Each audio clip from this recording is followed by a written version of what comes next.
It says that for anything to persist in time, it must evolve freely so that it provides a greater access to what flows.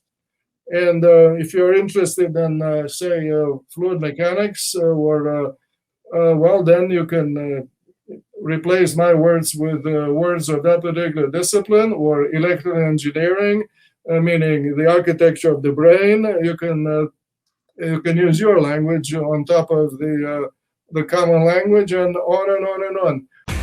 Can I pause for a second and just note that we got Brian on here who's getting Congressman Massey on, and our typical lineup includes like homeless people that believe in Bigfoot.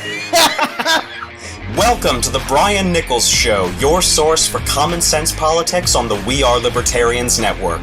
The Brian Nichols Show is the fastest growing liberty podcast that brings together people from all means of political thought as we seek to have meaningful conversations about the issues you care about. At the Brian Nichols Show, our goal is to leave the audience educated, enlightened, and informed.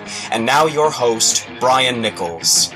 Well, happy Wednesday, folks, and just strap in, because today's episode, I'm still kind of at a loss for words. We talk about all the time these ideas of liberty. They just make sense, right? And by the way, hi, Brian Nichols here on today's episode of the Brian Nichols Show. But yeah, we talk about these ideas all the time because they do just make sense. And today's guest just not only reaffirms that they just make sense, but actually show it's science. It's scientifically backed why the ideas of liberty, of freedom, are in fact science, or some may even say are nature. Dr. Adrian Bejan joins the program to discuss his baby, constructal law, which is at its very notion the idea that for evolution and things to move forward, they must be allowed to do so freely, to flow freely. You need freedom. Dr. Bejan mentions that freedom is one of those F words that scientists aren't allowed to speak anymore. And what an amazing opportunity to get some true context, though, into the importance of applying freedom, not just into what we talk about here in terms of economics and our ability to live our lives as we see fit, but also the importance of freedom across the greater world.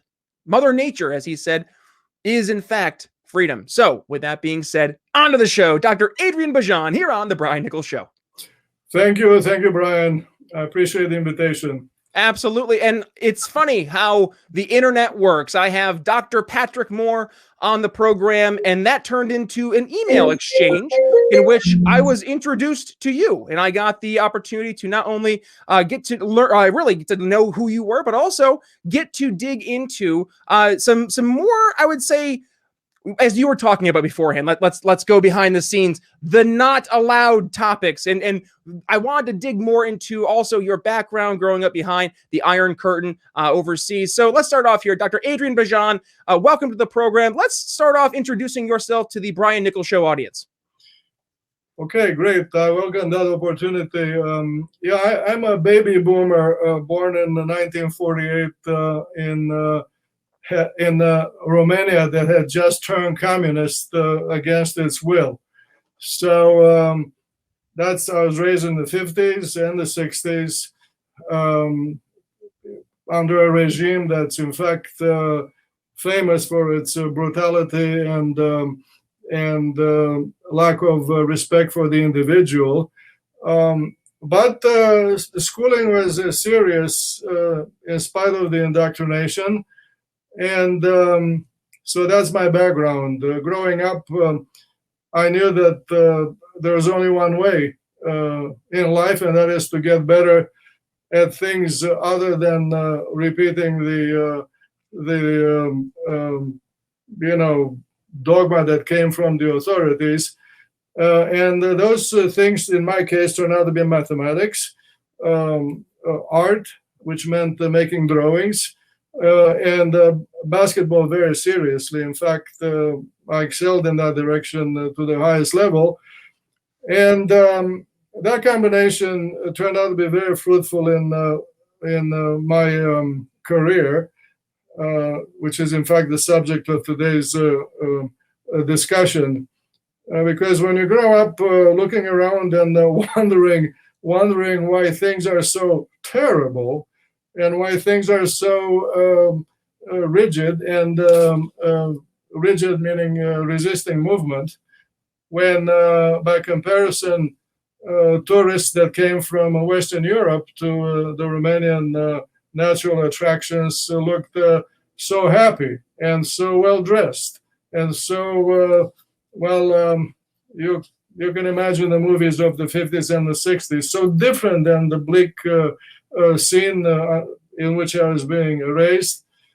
And I'm not mentioning the fact that my parents were both put in prison and the whole city was in fact muzzled. Then one grows questioning, but doing it quietly. And now I know as a scientist that when you think about something quietly in the privacy of your mind, but you think about that question all the time, relatively fast, the answer takes shape in your mind. And that answer, in my case, turned out to be, I have to get out of here, number one. And number two, that things are rigid here, but flowing elsewhere for a reason that has to do with design. That's the beginning of my education. And then, of course, crossing the Atlantic was an unbelievable event that requires an episode of its own. The good news is that I spent 8 years at MIT earning all my degrees. And I learned, I don't know why I fell in love with thermodynamics. This is a word that should not scare anybody because it sounds enigmatic, but in fact, it is not only at the fingertips, but responsible for the hot seat in which every single one of us is sitting. Thermodynamics is simply the science of power, which comes from fire. Between the power that's delivered to us and the fire, there's a contrivance called the engine, or these days large-scale power plant. And of course, there are many contrivances, refrigeration machines and vehicles and all sorts of things. The point is that the thermodynamics, the science of power, is about who we are today. And we happen to be extremely fortunate today, 200 years after the Industrial Revolution. Power now, it's extremely cheap. Power from fire, meaning originally the steam engine, had a lot to do with ending slavery. All this is important to know, and this is what I teach. And by the way, thermodynamics is a made-up name for two words. Thermo comes from the Greek word therme, which means heat, and the other one, dynamis, also Greek, means in antiquity it meant power. These days it means force in physics. These words do not come from the Greeks. They come from the Brits, who in fact made those engines and then had a lot to do with writing the books on this particular subject 150 years ago. Wow, a lot to unpack there. And I think the first part I want to go back to is something you said earlier, and that was that you started to question things, but you started to do so quietly. And I wanted to maybe dig into that a little bit more, because part of when I'm approaching things through a sales executive mindset is also making sure that you're always helping the customer kind of reverse engineer. And that requires you almost incessantly going down to why, and always having to peel back the layers of the onion. So it's interesting you do see kind of that correlation between the scientist and, as I say for sales folks, we're just professional problem solvers. So sure. I like that there is that correlation. And yes, you were referring to as the video YouTube user can see in the background, all of your degrees and accolades on your wall behind you. So let's look at your work right now. You're most notably known for constructal law. What is that, Dr. Bejan? Well, I'll answer that. The first, thermodynamics is a very thin book of reliable truths. There are two laws before the constructal law. Two laws. The first law is a summary of observations of innumerable observations of the same kind. One of them is the statement, what goes up must come down. What is known as the conservation of energy. So that's the first law. The second law, contrary to a lot of the let's call it journalism that you read these days, is about the phenomenon of irreversibility, meaning that anything by itself flows one way from high to low. That is the second law. These original laws of thermodynamics are about anything, which means about any black box in which you later can imagine a contrivance or an animal or somebody's body in the hospital. So the classic discipline has utmost generality. Now, 25 years ago, it occurred to me that all these things that belong in that any box, meaning the black box, have configuration. And the configurations are not static. They are constantly changing. They are morphing. That means they're evolving. And not only that, but they're evolving in a discernible direction. I grew up in the Danube Delta. Every spring, I knew that the river channels had changed their positions from the previous year. I was doing a lot of fishing on the riverbank, and so yes, nature is dynamic. It's not static. Nature is morphing. So I recognize the direction of these evolutionary changes. That direction is obviously toward whatever flows to flow more and more easily. From there, we have the round cross sections of every blood vessel, natural. So 25 years ago, I stated the constructor law, which is, I think, in the common language, it says that for anything to persist in time, it must evolve freely so that it provides a greater access to what flows. And if you're interested in, say, fluid mechanics, then you can replace my words with words of that particular discipline, or electrical engineering, meaning the architecture of the brain. You can use your language on top of the common language, and on and on and on. The point is that if nature is to be captured better by thermodynamics, then thermodynamics, the discipline, or science more broadly, must acknowledge the fact that nature is in fact one of these multiplex cinemas, an enclosure where you are exposed to movies that are running simultaneously. They're constantly running. They're diverse. Amazingly diverse. But the plot is the same in every single one. So the movies are many, but the plot is one. And the plot is that all these plots or stories in the movies are impressing us with a direction which is toward greater and greater access. So I've done, first of all, from the AHA, which is the constructor law. Now there's a movement, it's been a movement for now more than 2 decades. Many have shown that this idea, in fact, unites the evolving design phenomena from all over human knowledge, animate flow systems, inanimate flow systems. I call them flow systems in order to, have access to my own peers, but flow system is anything in nature. Anything you know happened to be there because it arrived there, it was carried there, it grew there, it was buried there if you dig for it, it had moved there. So that's right. So, okay. I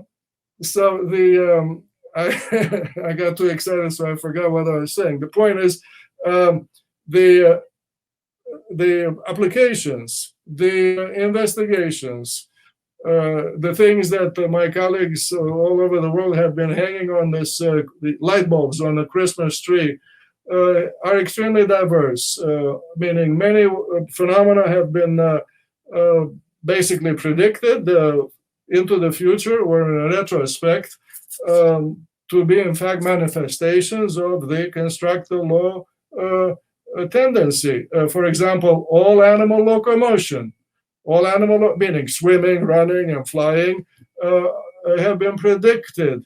We are actually raised with the idea that these sports are different than the Olympics. No, they're in fact precise rhythms. Every single one is a rhythm predicted from the constructive law, a rhythm that empowers the moving body with in the case of a race, with a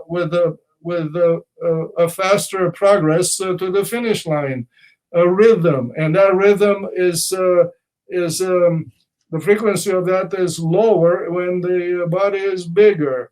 In 1 week from now, I know what will happen at the Olympics in Tokyo. I do, and I have published this, and I'm not ashamed to try to publish it again, because people, if they don't get it the first time, it's like a joke, okay? Then you tell the joke again. Your previous guest was talking about the importance of telling better stories. In science, the receiver, who is the student, benefits greatly from a good joke every once in a while. Yes. Otherwise, what is the congregation for? Everybody falls asleep. Professors, and then these future professors who unwittingly learn to be like their masters. No, science is supposed to be fun. You see, sorry, it is. That should be obvious. I speak from experience that science is fun when you're having fun with it. So you said a quote, and I wrote the words "wow" next to it. But you talked about how with constructive law, one of the applications, it must evolve freely, and that you emphasize this word in our email exchange, freedom, and the idea of there needing to be less and less resistance. We're seeing this in our conversation today, talking about the flow. Every single person who's listening to this program is, I would say, well, maybe not every person, but we'll say 90% of the audience is at least empathetic with the ideas of this freedom as it applies to the marketplace, as it applies to the individual rights of people. So I'm wondering, do you see a correlation as it would pertain to what you see in nature as it does for human nature and how we act in accordance with each other, especially when we're looking at economics, or if we're looking at the way, let's look even like at coronavirus and the way that we saw a response from a top-down government action where despite that, people still were trying to look for that means of less resistance, trying to get away and around those various barriers. Dr. Bejan, what are your thoughts there? Well, thank you for bringing up the F word called freedom. I'll begin with your answering your earlier question about how I was thinking while keeping my mouth shut when I was growing up. That was, and of course, the ideas became more and more concrete in my mind, because obviously we have brains in order to to make sense of what we observe. We have brains in order to think. So my thinking was helped greatly from observing what was happening to my parents. I mentioned what happened to them. But my parents, who had been educated when Romania was free, that was before the war, were brilliant and free individuals, unafraid. And my father was a gifted veterinarian. He's the one who got me to be interested in animals. And as you'll hear from my little story now, and he was out of prison, so he was free in the sense that worse they could not do to him. So at home he was speaking freely, and I knew the difference between the discussion at home and the teachings in school. Number one, I also knew from home that it's important to be quiet about what I knew. And one day, my father was arguing. The whole street was, in fact, in the same boat as my parents, discussing with a neighbor, and asking his neighbor rhetorically, listen. The neighbor had a dog. In Romania, the dogs are on a chain guarding their house. In other words, in Romania, a poor country, dogs are not pets. Dogs are working for a living. So my father says to this neighbor in the middle of the street, loudly, whatever his name was, look in the eyes of your dog. Your dog is telling you, I want to be free. Yes, that's the story. I was there. And that was the light bulb. Bingo! The answer to all these things that are horrible is, in fact, the same answer that my father was hearing from the dog, and obviously heard it from the horse and from all sorts of other communicators whose veracity could not be questioned. You see, that's why the animals move. That's why they migrate. That's why they defend themselves, or why they attack other predators, and on and on and on. So that was the beginning of that. Now, jumping 2 decades later to my studies, it occurred to me that this is now in the making of contrivances, for example, engines or whatever, vehicles, even traffic in the city. It occurred to me that the reason why these designs, these flowing architectures are getting better from one year to the next is because the configuration changes. It does change. Back in the days before the internet, we had telephone books in motels. And if the books were old, then you saw a difference between the map of the city where you happen to be and the actual traffic pattern in the city, because it had changed during the 10 years that had passed.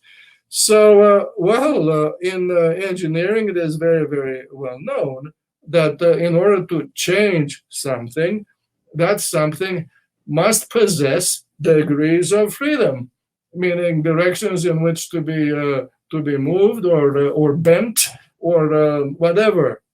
Without freedom, there is no change. One does not have to explain this to an engineer, you see.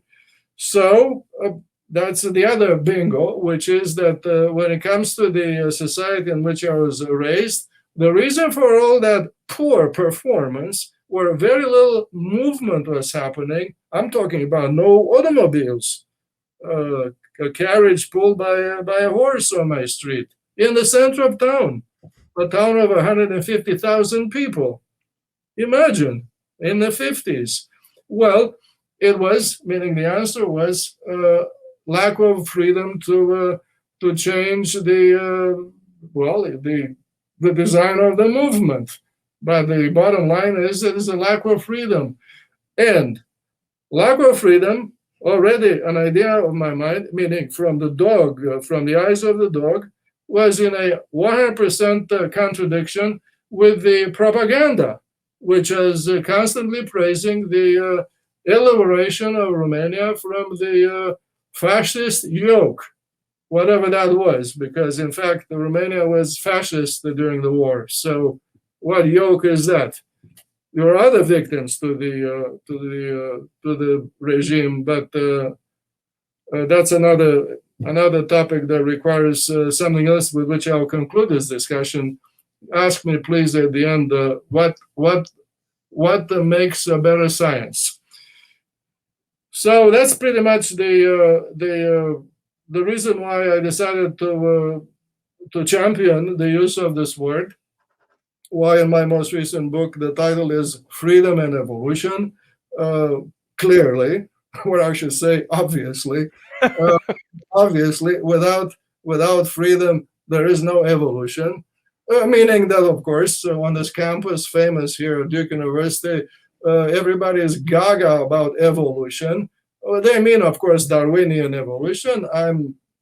That can be their bag, but as I point out with the river basin and with the city traffic, evolution is not let's say, an invention from biology. Evolution is, in fact, a very old Latin word, evolvere, which means to roll out, to roll forth, and it captures the image of the birth of an infant out of his or her mother. And in the same ancient culture, the mother was natura, nature, she who gives or gave birth to everything.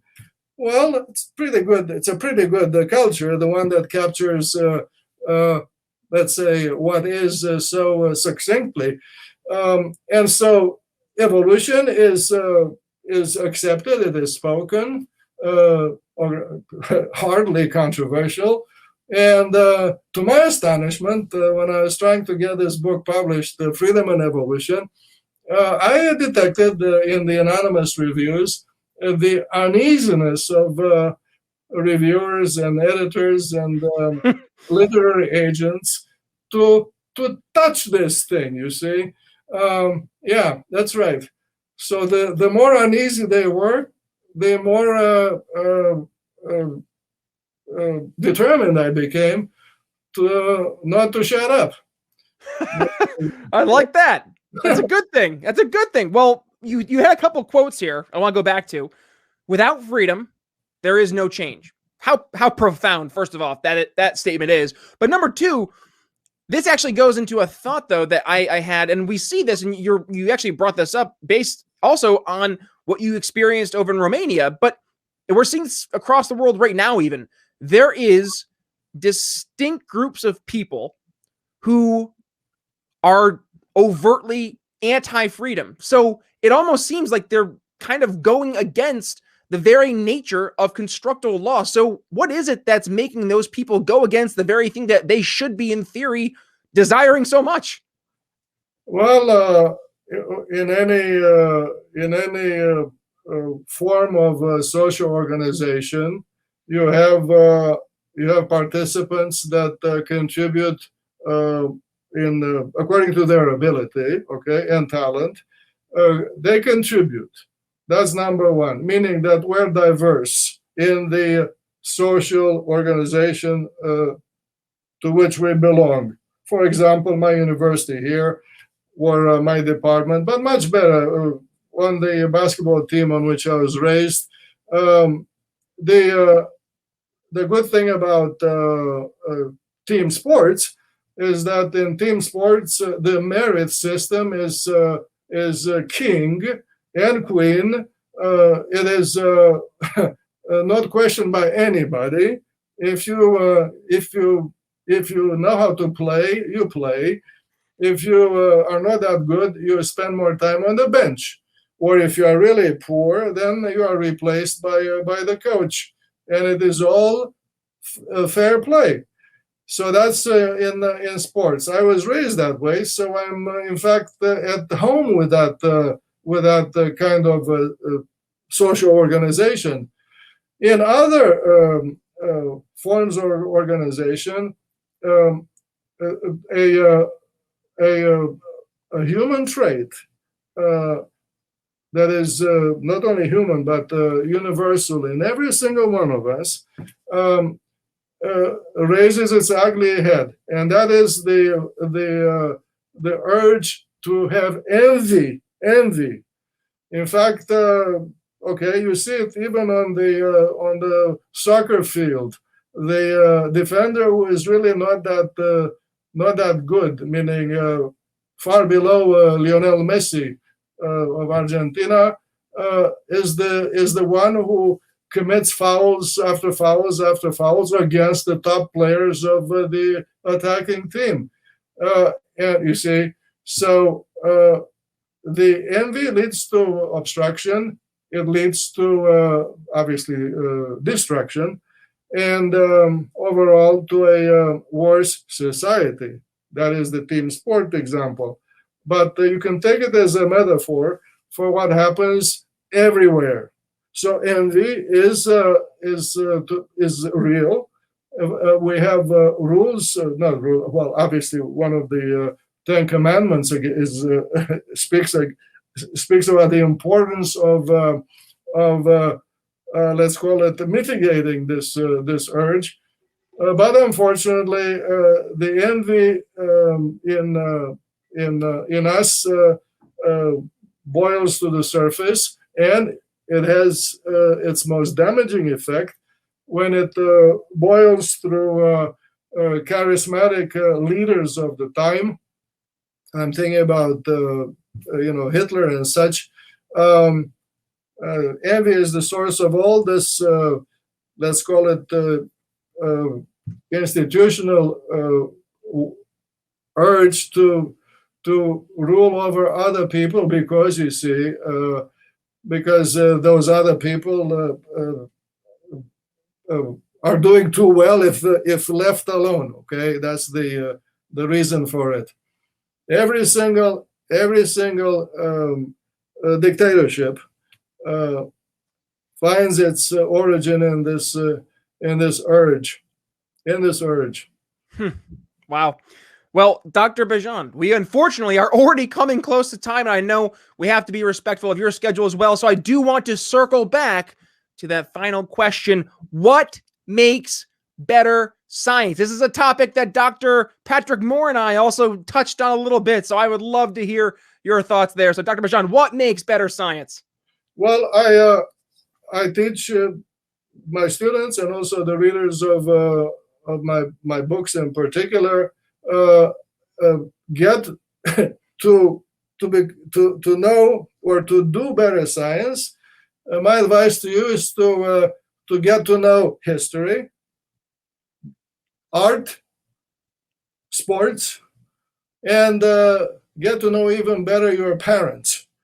That is the way to appreciate more and more the disciplines and laws of science, and also it makes you happier as you convey these very useful teachings to the students who will come to you later in your career. The book is Freedom and Evolution. We will include the link in the show notes. What a fantastic conversation, and it really does help tie together, yes, what we talk about here all day, every day, the ideas of freedom and how, when they are applied to the problems we see out there, the solutions we can offer goes hand in hand with the freedom required for any change to take place. Dr. Adrian Bejan, thank you so much for joining us on today's episode of The Brian Nichols Show. Thank you. Good luck. Alrighty, folks, that's going to wrap up my conversation with Dr. Adrian Bejan. I can't even say that. It's not wrapping the conversation up. This is just the start of this conversation because, dare I say, this just ties the bow on everything. It pulls it all together because, yes, at the end of the day, freedom is science. Freedom is nature. It just struck me so much. hearing that conversation, and here's the behind the scenes, folks. Dr. Adrian Bejan and I probably shouldn't have turned off the recorder, because we ended up talking for about another half an hour after the episode. Because at the end of the day, this is a conversation, and he would confess as well, that a lot of folks in the greater scientific community are not willing to have, because they're afraid, but they believe the exact thing that Dr. Bejan is focusing on today, and what we believe and we teach and talk about here in the Brian Nichols Show and in the greater liberty world every single day. So what can we do to reach those people where they're at? And I dare say, folks, approaching things through the solutions-based approach, saying, hey, we see the same problems that you see, and we have likely similar solutions. Let's get on the same page. That's where we're going to start to have some success. So please, number one, how can you help? Now, well, here's what you can do. It's easy enough. Share today's episode. That's all it takes. Share today's episode, and be sure to tag yours truly at B Nichols Liberty, Twitter, Facebook, Instagram, and TikTok. And I would love to hear what your thoughts were on today's episode, because for me, this was probably one of the most insightful episodes, and definitely one of the most educating episodes we've had here on the Brian Nichols Show. So I would love to hear about it from number one, your words. Email me, brian@briannicholsshow.com. Just tell me what your thoughts were. I genuinely want to hear from you. But also, if you want to share what you enjoyed from the episode today with the world, head over to briannicholsshow.com/reviews. Give us a quick 5-star rating and review. I would love to see that, as well as the other folks who are interested in what we're talking about here in the program. More 5-star rating and reviews. That's just more and more social proof that people are getting value from what we're doing here at the program. So briannicholsshow.com. It costs what, 30 seconds of your time? And I would greatly appreciate it. It means the world to me, and it helps us beyond words. So folks, with that being said, a couple of housekeeping notes. Revolution 21, I've mentioned it, and we're just getting closer. August 5th through the 7th down in Orlando, Florida, part of Young Americans for Liberty. I am so excited to be part of Media Row. So if you're going to be there, make sure you stop by the Brian Nichols Show booth, get a picture, and of course, get some Brian Nichols Show swag. And we're going to have some personalized stuff there as well. And where are we getting this from? It's our amazing shop over at Proud Libertarian. You can check that out, briannicholsshow.com/shop. And you can get anything from the Brian Nichols Show shop as well over at Proud Libertarian. For 10% off, all you have to do, use code TBNS at checkout. Now, if you go to the Brian Nichols Show shop, you're going to find some awesome swag, such as our good ideas don't require force snapback, don't hurt people, don't take people stuff bumper sticker and t-shirt. We have our Alexas overthrow the government bumper stickers and t-shirts, as well as our question everything bubble stickers and more. If you are interested, of course, please use code TBNS at checkout and save 10% off your order. You're supporting the Brian Nichols Show, and you're supporting great libertarian entrepreneurs over at the Proud Libertarian store. Also, want to say, if you want to support the program, how can you do that directly? $5 or $10 a month. You can become a supporting Patreon supporter. And how do you do that? That's a little redundant there, Brian. A supporting Patreon listener. And you can do that at $5 or $10 a month at briannicholsshow.com/support. And shout out to our awesome Patreon supporters already: Daryl Schmitz, Laura Stanley, Michael Lemma, Mitchell Mankiewicz, Hody Johns, Craig DaCosta, and the We Are Libertarians Network. Thank you to all of our awesome Patreon supporters. And folks, if, again, you want to become part of that community and that growing community, what you want to do is maybe learn how to become a better communicator or learn more about marketing. Well, you're going to be hearing from Chris Goizetta and all of his amazing courses that he's developed as a professor in marketing. Jeremy Todd, in his years of experience as a sales manager and salesman himself, talking about the things that we need the most right now in the greater liberty world, and that is how to be effective communicators, to meet people where they're at, to know our audience, and of course, to enter into those conversations people are already having and offering solutions to the problems they see around them. So if you enjoy the episode, again, please share today's episode, folks. But with that being said, that's all I have for you today. Coming up on Friday, Alex Hatch is joining the program. We're discussing respectful parenting, treating others the way you want to be treated, and in this case, modeling the behavior you want your kids to be modeling a great conversation with Alex, and it's a different perspective that a lot of parents maybe are starting to look at more than they have in the past. So if you want to check that conversation out, make sure you hit subscribe so you're not missing a single episode. But with that being said, it's Brian Nichols signing off here on The Brian Nichols Show for Dr. Adrian Bejan. We'll see you Friday. Thanks for listening to The Brian Nichols Show. Find more episodes at briannicholsshow.com.